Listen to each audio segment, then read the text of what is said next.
Hola chavos, es para mí una enorme bendición poder estar una vez más aquí con ustedes. Me gozo en el Señor de poder compartir una vez más la palabra de Dios con ustedes. El domingo pasado comenzamos esta maravillosa serie llamada ¿Quién es Dios? Y definitivamente el viernes pasado fuimos desafiados a través de la declaración maravillosa de que Dios es nuestro Padre.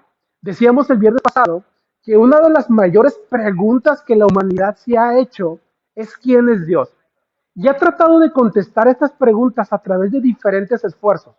Ha volteado a ver el cielo y se ha preguntado quién es Dios. Se ha puesto a voltear a ver la tierra y se ha preguntado quién es Dios. Y se ha hasta vuelto a ver a sí mismo y preguntado quién es Dios. Y esta pregunta le ha dado respuestas de diferentes maneras. Veíamos el viernes pasado que los mayas dieron la respuesta de una manera, los griegos de otra manera, y tal vez hoy en día se esté dando respuesta a esta pregunta de una manera totalmente equivocada y errónea. El domingo pasado, el viernes pasado, compartimos y dijimos que Dios es uno. No hay tres diferentes dioses en la Trinidad. Eso dijimos que era una herejía llamada triteísmo. Tampoco Dios es una persona que se pone tres máscaras. Una vez se pone la del Padre, se la quita, se pone la del Hijo, se la quita, se pone la del Espíritu. Eso es una falsa enseñanza llamada modalismo. Dios es uno y es tres. La Biblia enseña esta gran y maravillosa verdad. ¿Quién es Dios? Ya respondimos la semana pasada, Dios es nuestro Padre. Pero en esta ocasión quisiéramos continuar con el episodio número 2. Y en esta ocasión queremos responder a esta pregunta confesando una maravillosa y grande verdad. Dios es nuestro Salvador. Dios es nuestro Salvador. ¡Qué maravilloso! Aparte de que Dios es nuestro Padre, también Dios es nuestro Salvador a través de su Hijo Jesucristo. Hoy quisiera responder junto a ustedes tres preguntas acerca de nuestra salvación. Quiero compartir con ustedes tres preguntas acerca de nuestra salvación, responder estas preguntas y encontrar verdades fundamentales para nuestra vida. La primera pregunta que quisiéramos que esta noche respondiéramos acerca de la salvación es, ¿de qué nos salvó Dios? Si Dios es nuestra salvación, si Dios nos salvó a través del Hijo, desde su Hijo Jesucristo, ¿de qué nos salvó Dios? ¿De qué nos salvó? Y la respuesta a esta pregunta es muy clara. Dios nos salvó del pecado. Dios nos salvó del pecado. Y cuando hablamos de pecado y decimos que Dios nos salvó del pecado, tal vez algunos de nosotros pensaríamos que al hablar de pecado estamos hablando de un pecado en particular. Estamos pensando tal vez en que Dios nos salvó de la mentira, o que Dios nos salvó de la herejía, o que Dios nos salvó de la idolatría. Pero realmente el término pecado, el término de que Dios nos salvó del pecado, tiene que ver no con un pecado en particular, sino con la propensión inherente al pecado que entró al ser humano. Por lo tanto, los seres humanos, tú y yo, no somos pecadores porque pecamos, sino pecamos porque somos pecadores. Es decir, por naturaleza, los seres humanos pecamos porque somos pecadores. Por lo tanto, ¿qué es el pecado? Alguna gente ha definido el pecado como hacer cosas malas. Alguna gente ha definido el pecado como tal vez no hacerle caso a tu mamá, o tal vez salir con la gente que no debes de salir, o tal vez decir malas palabras, o tal vez portarte mal con ellos. Pero la Biblia enseña una definición maravillosa acerca de lo que es el pecado. En términos sencillos, la Biblia enseña que el pecado es errar al blanco. Errar al blanco. ¿Qué es esto? Da la imagen o da la idea de lo siguiente.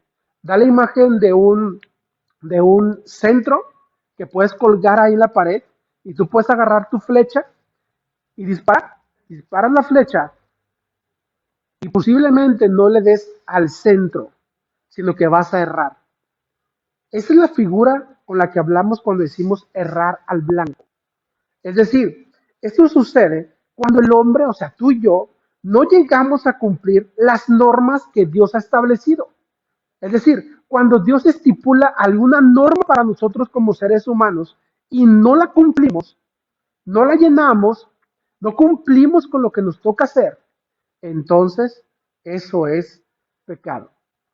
Pablo enseña en Romanos que todos, tú, yo, tu vecino, tus papás, tus primos, tus abuelos, todos hemos pecado. Es decir, nadie de nosotros ha llegado, ha cumplido las normas que Dios ha establecido para nosotros. Por lo tanto, todos hemos pecado. Todos hemos pecado. Todos somos pecadores. La Biblia enseña por lo menos 5 cosas que el pecado hace en nuestras vidas. La primera de ellas, Pablo lo describe ahí en Efesios capítulo 4, verso número 18. Dice, tienen la mente llena de oscuridad, vagan lejos de la vida que Dios ofrece, porque cerraron la mente y endurecieron el corazón hacia Él. La primera cosa que provoca el pecado en el ser humano es que obscurece el entendimiento, obscurece nuestro entendimiento.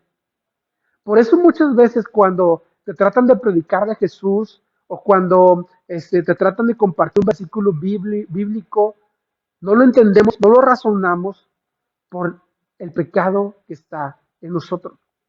Esa es la primera cosa que el pecado hace en nosotros.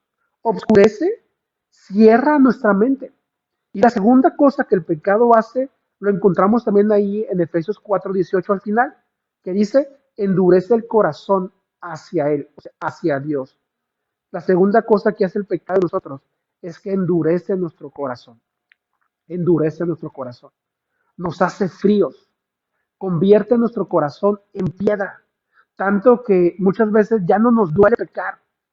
Tanto que muchas veces hay hombres que son capaces de matar, de hacer cosas realmente sorprendentes, llenas de maldad, cosas que están fuera de la razón y no les duele en su corazón, no les lastima su corazón, sino al contrario, lo disfrutan, lo gozan, se deleitan en hacer cosas malas delante de Dios. ¿Por qué es esto? Por lo que Pablo dice en Efesios capítulo 4, que dice Pablo que el pecado ha provocado en nosotros que nuestro corazón se endurezca, se haga como de piedra. En vez de ser de carne, se ha vuelto de piedra. Y entonces somos insensibles a la voz de Dios. Somos insensibles a la voluntad de Dios, a hacer lo bueno. Tercera cosa que la Biblia enseña que hace el pecado en nosotros. El pecado hace que perdamos el camino. Isaías 53:6 dice lo siguiente: todos nosotros nos hemos extraviado como ovejas, hemos dejado los caminos de Dios para seguir los nuestros. Sin embargo, el Señor puso sobre él los pecados de todos nosotros. ¿Qué hace el pecado en nuestra vida? Hace que perdamos el camino. ¿Y de qué forma hace el pecado que perdamos el camino? Pues de una manera muy sencilla. Aquí Isaías lo dice. Hace que nosotros creamos que somos mejores, somos capaces mentalmente, en nuestro entendimiento, somos capaces de guiar nuestra vida, que sabemos mejor qué camino tomar, que sabemos mejor qué decisión tomar, que sabemos mejor que Dios qué es lo que nos conviene a nuestra vida, que Dios es un Dios aburrido, que Dios es un Dios que no me entiende, que Dios es un Dios que no sabe de la vida, que no sabe de este tiempo, que no sabe nada acerca de mí y que no sabe lo que es mejor para mí. Y entonces cuando pensamos así, nos extraviamos, dice Isaías, nos extraviamos, nos perdemos en el camino. Esto es a causa del pecado que mora en nosotros. Siguiente cosa que hace el pecado en nosotros: nos oscurece el entendimiento, endurece nuestro corazón, hace que perdamos el camino, pero en cuarta cosa, corrompe nuestro hablar. Romanos 3, versículo 13 y 14 dice, lo que hablan es repugnante. Y aquí Pablo está hablando en el contexto, hablando de la gente que es pecadora, la gente que ha nacido en pecado. Dice, lo que hablan es repugnante, como el mal olor de una tumba abierta. Su lengua está llena de mentiras. Veneno de serpiente gotea de sus labios. Su boca está llena de maldición y amargura. Qué sorprendente descripción Pablo hace del hablar, del hablar de las personas cuando están en pecado. Dice que su hablar es como el olor de una tumba abierta. Dice que es veneno de serpiente. Dice que su boca está llena de maldición y de amargura. La Biblia, Pablo enseña en Efesios que tú y yo fuimos creados para la alabanza de la gloria de Dios. Tú y yo fuimos creados para que nuestra boca, nuestros labios den siempre alabanza, reconocimiento, gratitud a nuestro Dios. Que reconozcamos a Dios sus bondades y su fidelidad, su gran amor. Pero a causa del pecado que entró en la humanidad, lo que debió haber sido gloria para Dios, se ha convertido en una tumba abierta, en maldición, en veneno, en amargura. Por eso vemos a mucha gente que no les duele hablar tonterías. Por eso vemos a mucha gente que no les pesa hablar hasta herejías en contra de Dios. Por eso vemos a mucha gente que se deleita en el chisme, que se deleita en cosas que no le agradan a Dios, que usan su lengua para maldecir y para no dar gloria a Dios. ¿Por qué? Por causa del pecado, por causa del pecado que hay en sus vidas. Y quinta cosa que hace el pecado en la vida del ser humano, esclaviza su voluntad. Pablo lo dice ahí en 2 de Timoteo capítulo 2, verso 25 al 26. Dice, instruye con ternura a los que se oponen a la verdad. Tal vez Dios les cambie el corazón y aprendan la verdad. Entonces entrarán en razón y escaparán de la trampa del diablo. Pues él, o sea, el diablo, los ha tenido cautivos para que no hagan lo que para que hagan lo que él quiere. Aquí Pablo está enseñándole a Timoteo y diciéndole, hey, date cuenta que la gente que vive en pecado es esclava de Satanás. Vive su voluntad esclavizada en Satanás. Tal vez ellos pueden pensar que son libres y pueden cantar que son libres y pueden declarar que son libres, pero realmente no lo son. Están obedeciendo. La palabra nos enseña que están obedeciendo los mandatos y están obedeciendo a Satanás. ¿Qué consecuencias hay de todo esto? ¿Qué consecuencias como seres humanos tenemos de nuestro pecado? Pablo lo enseña ahí en Romanos capítulo 3. Dice, pues la paga que deja al pecado es la muerte, pero el regalo que Dios da es la vida eterna por medio de Cristo Jesús, nuestro Señor. ¿Cuál es la consecuencia del pecado para los hombres? Pablo lo describe, la muerte. Y no hablamos de la muerte que todos nosotros vamos a experimentar algún día. No, habla aquí de la separación eterna de Dios. La separación eterna de Dios es la consecuencia de vivir en pecado. Primera pregunta que tengo para ti es este viernes. ¿De qué nos salvó Dios? Nos salvó del pecado. Del pecado.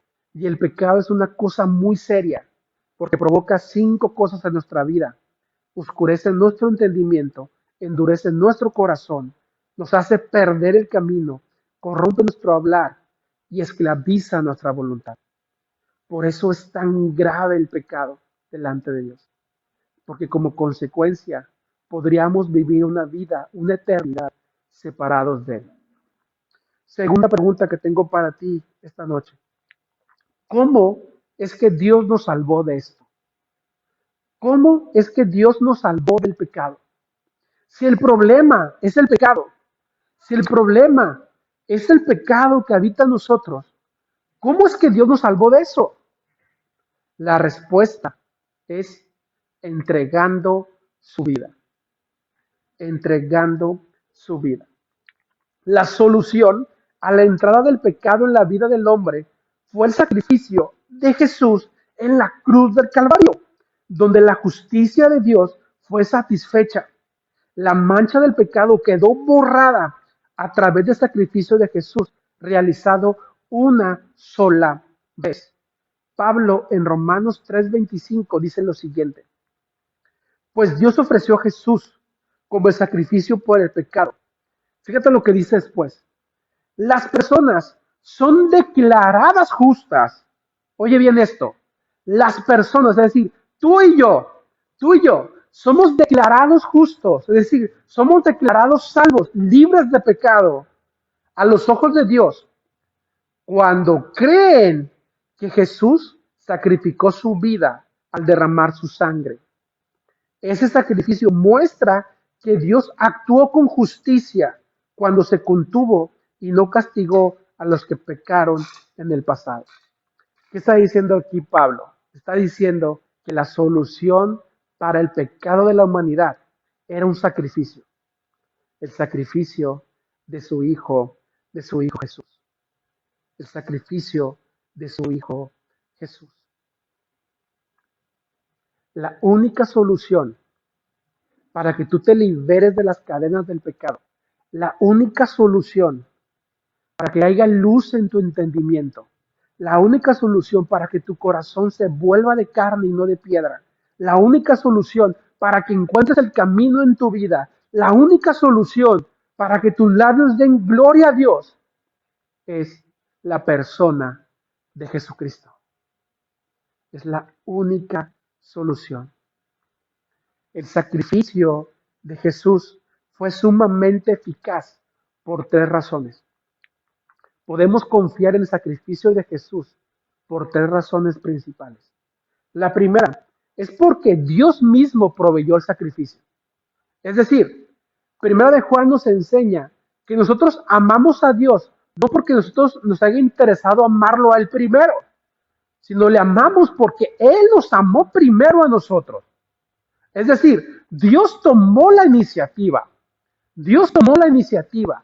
Él proveyó la ofrenda de paz. Él trajo el cordero y lo sacrificó en amor para ti y en amor para mí. Y esto demuestra, jóvenes, esto demuestra que el hombre es incapaz de buscar esa paz con Dios. Esto demuestra que el hombre es tan rebelde que nunca buscó tener paz con Dios, sino que Dios tuvo que tomar la iniciativa y ofrecer a su Hijo Jesucristo en sacrificio. El sacrificio de Jesús es sumamente eficaz, primeramente porque Dios proveyó la ofrenda. En segundo lugar, es sumamente eficaz porque el sacrificio tiene un valor infinito. Es decir, cuando en la antigüedad, en el Antiguo Testamento, se sacrificaban animales, corderos, ese sacrificio duraba un tiempo. Un año Dios perdonaba sus pecados, un tiempo solucionaba los problemas, pero duraba un tiempo finito, un tiempo establecido. Pero el hecho de que la persona que murió en la cruz es Dios mismo, es Jesús, Jesucristo, el Hijo de Dios, esto significa que su sacrificio tiene un valor eterno. ¿Qué es esto? Que su sacrificio, que su salvación, no solamente es válida para esta vida, no solamente es válido para esta vida, sino que su sacrificio nos va a afectar en la eternidad. Cuando tú y yo muramos, y si estamos con Cristo, si hemos creído en Jesús, entonces podemos tener la certeza de que cuando muramos, ni la misma muerte nos va a poder separar del amor de Dios que es en Cristo Jesús. Qué maravilloso es esto. Qué maravilloso es esto. El sacrificio de Jesús es sumamente efectivo porque el sacrificio tiene valor infinito. Porque el que murió fue Jesús, el Hijo de Dios. Pero en tercer lugar, el sacrificio de Jesús fue sumamente eficaz porque el sacrificio fue la medida exacta. Por un hombre entró el pecado, por Adán. Y por un hombre entró la salvación, por Jesús. El pecado entró por un hombre y todos los hombres pecaron. Asimismo, la paga de la deuda fue un hombre llamado Jesús. Por esta razón, Juan menciona lo siguiente en Juan capítulo 1, verso 29. Al día siguiente, Juan vio que, se, Juan vio que Jesús se acercaba y dijo, miren, voltea a ver a la gente y le dice, miren, allá viene el Cordero de Dios que quita el pecado del mundo. Y cuando Juan utiliza la expresión Cordero de Dios, él está diciendo algo maravilloso y quiero compartir contigo hoy. La figura del Cordero es muy significativa para el Nuevo Testamento y es muy significativa para el Antiguo Testamento. Porque Dios ordenó en Levítico capítulo 9, verso 3, que se tomara un cordero de un año sin defecto para el holocausto. Se sacrificaba en el Antiguo Testamento un cordero por la mañana y otro por la tarde, como lo enseña Números 28:4. También se sacrificaba un cordero a principios de mes, como lo enseña Números 28:11. También uno cada día de la Pascua, como lo enseña Números 28:16 al 24. Y también se ofrecía un cordero en el día de la expiación, como lo enseña Números 29, versos del 7 al 10. Todos este montón de sacrificios, todos estos sacrificios que se hacían durante todo el mes, todos esos sacrificios apuntaban al máximo sacrificio que es Jesús. Todos estos sacrificios apuntaban a Jesús. Algo interesante que sucedió, si tú recuerdas ahí la historia del pueblo de Israel cuando está en Egipto, o si alguna vez viste la película del Príncipe de Egipto, o si alguna vez viste por ahí algún documental acerca de la liberación del pueblo de Israel de Egipto, tú vas a recordar una parte fundamental de esa historia. Dice la palabra de Dios que antes de salir de la esclavitud de Egipto, ellos tuvieron que hacer un sacrificio. Y la sangre de ese sacrificio la pusieron en sus puertas. Y la muerte no entró a los hogares que tenían la marca del cordero. Y el día siguiente fueron libres de la esclavitud de Egipto. Esto es maravilloso, porque así como ese cordero que sacrificaron les dio la libertad de Egipto, así el sacrificio de Jesús nos da la libertad del pecado. Ya no somos más esclavos, no somos más esclavos del diablo, del pecado. Ya no tenemos más el entendimiento entenebrecido, ya no estamos más con el corazón duro, porque Jesús nos ha libertado. Qué maravillosa verdad. Hemos contestado hasta este momento dos preguntas. ¿De qué nos salvó Dios? Nos salvó de algo muy grave, el pecado. ¿Cómo nos salvó Dios? Entregó su vida, la vida de su Hijo Jesucristo. Pero quiero traerte una tercera pregunta. ¿Y ahora qué? Puedes estar pensando ahorita, bueno, está bien, pastor, pero ya me explicó todo acerca del pecado, ya me explicó todo acerca de Jesús, ya entendí que Jesús es el Cordero sacrificado por mis pecados, ya lo entendí, pero ¿y ahora qué? Es lo que tiene que ver conmigo, es lo que tiene que ver con mi realidad, es lo que tiene que ver conmigo y mi familia, es lo que tiene que ver con nosotros. Quiero decirte una cosa, ¿y ahora qué? Pues ahora nos toca a nosotros decidir si arrepentirnos y creer o endurecer más nuestro corazón y no creer en el mensaje del Evangelio. Eso es una decisión que tú vas a tomar en lo particular, en lo personal, en lo íntimo. Yo te recomiendo, y es mi anhelo, que hoy decidas arrepentirte y creer en Jesús. ¿Qué es arrepentirnos? Arrepentirnos es cambiar de mente. Arrepentirnos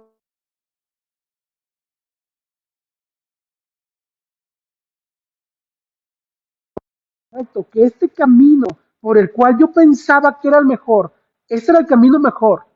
Cuando yo me arrepiento, yo estoy diciendo, estaba equivocado. El camino es Jesús.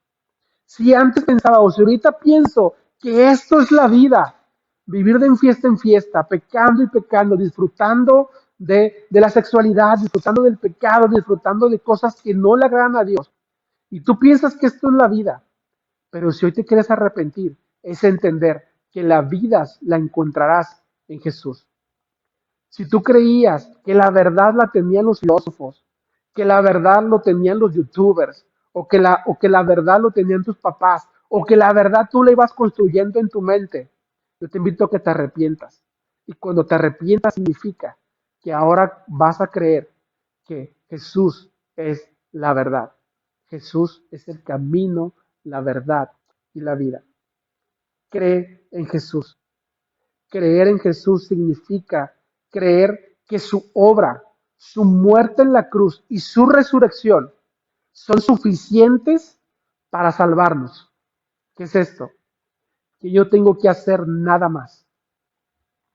Que no tengo que seguir sacrificando corderos cada mes. Que no tengo que hacer nada más que confesar con mis labios que he creído que Jesús es suficiente para salvarme. Mira, quiero repetirte lo que Pablo dice en Romanos 3:25. Pues Dios ofreció a Jesús como sacrificio por el pecado. Las personas se declaran justas a los ojos de Dios cuando creen que Jesús sacrificó su vida al derramar su sangre. ¿Cuál será hoy tu decisión? ¿Cuál será hoy tu decisión? ¿Decidirás seguir con tu corazón duro? ¿Decidirás seguir creyendo que como vas caminando vas bien? ¿Seguir pensando que estás joven y la vida está hecha para disfrutarse y para vivir al máximo y para desgastar tu cuerpo en adicciones y en muchas cosas que a Dios no le agradan? ¿Seguirás pensando eso? ¿Seguirás siendo esclavo del pecado? Hoy serás libre a través de Jesús. ¿Quién es Dios? ¿Quién es Dios? Hemos dicho la semana pasada que Dios es nuestro Padre. Y este día quiero decirte que Dios es nuestra salvación. Es nuestra salvación. Dios es tu salvación. Dios es mi salvación. No hay otro camino. No hay otra forma. No hay otro medio. Solamente Jesucristo. Para terminar, quiero contarte una pequeña historia. Dice que un hombre tenía mucho dinero. Era un hombre sumamente millonario. Y a él y a su hijo le encantaban su pasión que el padre millonario compartía con su hijo era coleccionar obras de arte. Allí en su casa, cuando tú entrabas a su casa, su sala estaba repleta de pinturas de Picasso, de Van Gogh, de grandes artistas pintaban ahí sus cuadros y los tenían ahí como adorno. Y cuando la gente venía a sus casas, ellos disfrutaban presumir y decir, miren, aquí está el cuadro de Picasso, aquí está el de Van Gogh. Y disfrutaban de esto. Sucedió un día que la nación entró en guerra y el hijo de este millonario se tuvo que ir a la guerra. Tristemente, en la guerra, este hijo pierde la vida por salvarle la vida a uno de sus compañeros soldados. Unos años más adelante de este suceso, tocan a la puerta de aquel hombre millonario. Aquel hombre millonario abre la puerta y es un soldado que estuvo en la guerra con su hijo. Traía en sus manos una caja y le dice al padre, Señor, yo soy aquel hombre que su hijo salvó. Estábamos en medio de la guerra, yo fui herido en la pierna y cuando su hijo me iba a levantar, su hijo recibió un disparo en el pecho y murió por salvarme a mí. Y quiero traerle este presente para usted. Y el padre se negó y dijo, no, ¿cómo crees? No quiero recibir nada de ti. Mi hijo hizo lo que mejor pudo haber hecho y no hay ningún problema. El joven insistió y le dejó en la caja y se retiró. Aquel padre abre la caja y se da la maravillosa sorpresa que de esa caja venía una pintura del rostro de su hijo. Conmovido por la belleza de aquella pintura, la tomó y la colgó en su pared, en su casa, y la colgó ahí. Pasaron los años y aquel padre millonario falleció también, falleció. Y entonces todas sus cosas, sus propiedades y sus pinturas se subastaron. Se prepararon los grandes millonarios de aquella ciudad para venir y comprar aquellas piezas de Picasso, de Van Gogh, para comprar aquellas grandes obras de arte. Se sentaron y estaban con sus chequeras listas para firmar un cheque muy alto por esas pinturas tan valiosas. Se para el director de la subasta con su marro, no recuerdo cómo se llama eso, marro, mazo, y comienza a decir, vamos a iniciar la subasta de esta tarde. Y vamos a comenzar con este cuadro. Y qué sorpresa, saca el cuadro del rostro del hijo del millonario. Todos los millonarios que estaban ahí sentados empezaron a hablar entre ellos y decir, ¿esa pintura qué? Oye, vine aquí a perder el tiempo para comprar esa pintura. Mira, está toda mal hecha, no sirve de nada. Y comenzaron a gritarle al director de la subasta que no querían esa pintura, que la desecharan, que ellos venían por el Van Gogh, por el Picasso. Y el director de la subasta empezó a decir, ¿quién da $10? ¿Quién da $10? Y nadie decía nada. Al contrario, todos exigían que se pasara esa pintura, que ellos querían comprar las pinturas caras. Y de repente por ahí alguien alza la mano. Era el jardinero de aquel millonario. Y dice, yo doy $10 por esa pintura. Yo doy $10 por esa pintura. Y el subastador dice, ¿alguien da 20? ¿Alguien da 20? Y dice, vendido al señor que da $10. Y todos los millonarios diciendo, ay, al fin ya la vendieron, ahora sí vamos a comenzar con la subasta de las obras caras. Y entonces el director de la subasta dice, gracias señores por participar, la subasta se ha terminado. Todos sorprendidos dicen, ¿cómo es posible? Si veníamos nosotros por las pinturas caras. Y el subastador dice, no, lo que pasa es que el padre dejó estipulado en el testamento que el que aceptara al hijo, el que comprara al hijo, el que se llevara al hijo, se llevaba todo. Esta historia es muy relevante para nosotros, porque el que acepta al hijo, el que acepta a Jesús, se lleva todo. Se lleva la vida eterna, se lleva las ricas bendiciones que podemos encontrar a través de Jesucristo. Quiero hacerte una pregunta. ¿Cómo está tu corazón hoy? Tu corazón está esperando esas grandes pinturas. Hoy levantarás la mano y aceptarás al Hijo en tu corazón. ¿Qué harás en esta noche? Episodio número 2. ¿Quién es Dios? Dios es mi Padre y Dios es nuestra salvación. Y quiero terminar leyendo una porción de la Biblia que encontramos en 1 Corintios capítulo 15, verso número 1. Además os declaro, hermanos, el evangelio que os he predicado, el cual también recibiste, en el cual también perseveráis, por el cual asimismo, si retenéis la palabra que os he predicado, sois salvos, si no creíste en vano. Porque primeramente os he enseñado lo que asimismo recibí, que Cristo murió por nuestros pecados, conforme a las Escrituras, y que fue sepultado y resucitó al tercer día, conforme a las Escrituras. Quiero invitarte a que cierres tus ojos ahí en tu hogar. Cierra tus ojos ahí donde estás.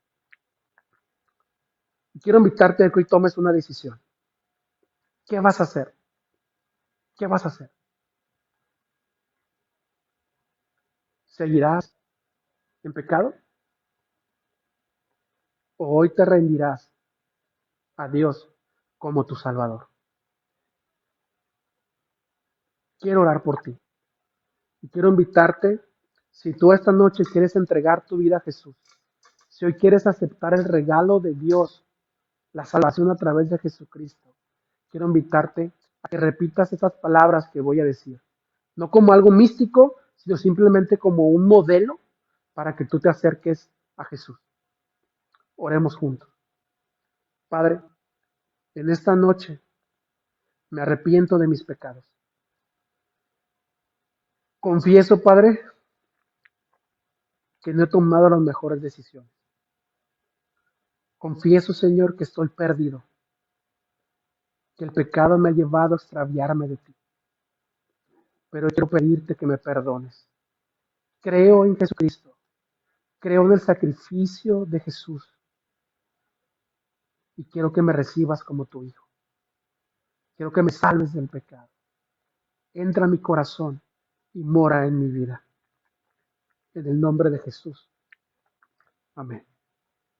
Quiero invitarte, si tú hiciste esta oración, si tú quieres seguir caminando junto a Jesús, que dejes un comentario aquí en la publicación, en este live, deja un comentario para que podamos acercarnos a ti y podamos ayudarte a crecer juntos en ese camino pegados de Jesús, aprendiendo de Él. ¿Quién es Dios, jóvenes? Episodio número 2. Dios es nuestra salvación.